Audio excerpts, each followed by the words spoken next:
Doctors of Reddit, what made you say, how the fuck is this person still alive? Witnessed a sedan with a trailer flip 4 times at 70 miles per hour on a highway into a ditch right in front of me. A 12-year-old wasn't wearing a seatbelt and was thrown from the vehicle through an open window. He had a superficial laceration of his leg and was in shock, but otherwise, apparently unharmed. We did a quick trauma evaluation of the family, everyone seemed okay, and applied pressure to the kid's bleeding leg until EMS got there.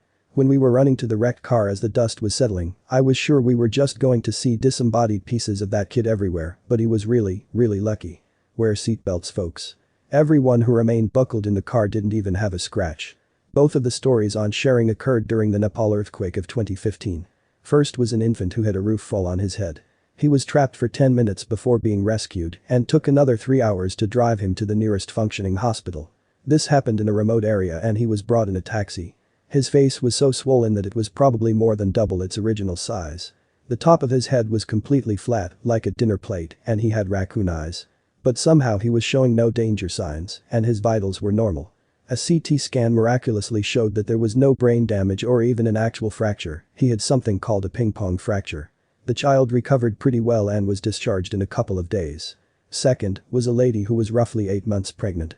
Again, the roof of her house fell on her, and sadly on her belly. From what she said, she was stuck under the rubble for about 4 hours, and it took a further 2 to 3 days to airlift her to the hospital. An X-ray of the pelvis was done which showed that it was broken badly and at least 4 places. But miraculously enough, there was very minimal bleeding. Someone with pelvis fracture can bleed to death easily, and she had multiple fractures in her pelvis. Nobody can say what happens for sure, but it was thought that probably the weight of the rubble was so strong that it actually helped stop the bleeding due to the applied pressure. More miraculously enough, the baby showed no signs of injury or even stress, even though the roof fell straight on her belly and was delivered healthily via C-section. Not a doctor, but a student nurse.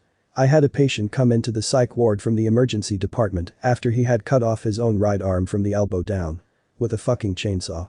He only survived because he apparently had some kind of rare clotting disorder that prevented him from bleeding to death. He was severely schizophrenic and believed that his arm was going to grow back. Best one I saw was a guy shot in the back, half an inch from his spine. He was totally stable sitting and talking to us. We saw the bullet sitting in between his SVC, aorta and esophagus, with no injuries to no vital structure. Walked out a day or 2 later with just a band-aid. Literal millimeter either way and he would have been a corpse, paralyzed, or needed major reconstructive surgery. Working in an Aboriginal community. A woman walked in complaining of a headache behind her eye. She was told to take a seat and as she turned around, she had a butter knife sticking out the back of her skull.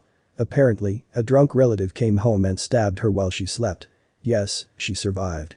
Was flown back to Townsville for imaging, then on to Brisbane for surgery. You know those big, 16 to 18-inch kitchen knives that everyone has. Had a lady come in with one sticking sideways out of her neck, handle on the left side and top sticking out the right. She went to the OR, where they removed the knife, and one of the most tense asshole-clenched moments in history. Minimal bleeding.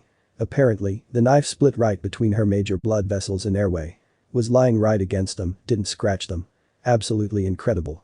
For me, it was a guy who was cleaning his loaded shotgun and it blew half his face off, jaw and all. He was actually pretty good from the mid-nose up. The thing that surprised me is how good of shape he was in afterwards. He didn't even go to the ICU, we just admitted him to the surgical floor. He was up communicating via whiteboard within a few hours and was adamant that he did not try to kill himself. Got a psych consult anyway, but they agreed. Another inch dorsal with the barrel of that gun and he would have been done for. A guy I know with cancer smokes 2 packs a day and drinks a fifth of Fireball every day. He lives in a trailer so dirty, there is a half inch of dirt according to his wife's mother. He recovered from surgeries in that trailer. Eventually we got word he was quitting chemo and was just going to accept death. 5 years ago he was given 2 months to live. He is now completely cancer-free. Life is just weird sometimes. Not a doctor, but my former step-uncle used to work on towers, like cell phone towers. His harness broke and he fell, landed straight on his back. Doctor said he was lucky to make it to the hospital alive and wouldn't live. 6 months later he's walking and talking again, he just has short-term memory issues and his speech is slowed down. But he can still function and be a dad.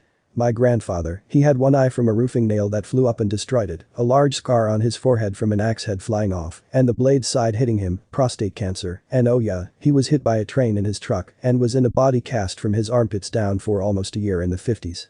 He lived till 96.